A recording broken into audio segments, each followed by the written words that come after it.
Салям-салям! Я Аюпова Розалина, и вы смотрите специальный репортаж для форума Атайсал. Мы находимся в Кармаскалинском районе, и здесь царит такая добрая атмосфера. Юлдаш агай, һеҙҙең өсөн Атайсал нимә? Атайсал иң беренсенән ул безнең ауылдарыбызды һөйөү, безнең туган еребезде һөйөү. Шул безнең өсөн Атайсал, ата ере дигән.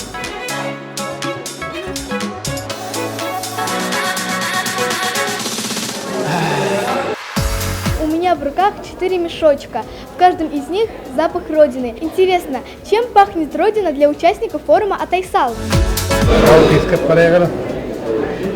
Бик тәмле ес килә. Минем Кырмыскалы районының Кара тупрагының есе килә. Тоже интересный продукт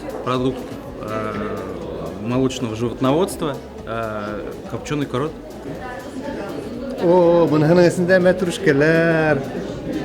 Бу инде Урал тауларын, шунда мәтрүшкәле яландарды, болындарды хәтерләтә. Это пахнет черемухой. У меня у бабушки во дворе росла большая черемуха, и мы маленькими постоянно на нее лазили. Так классно.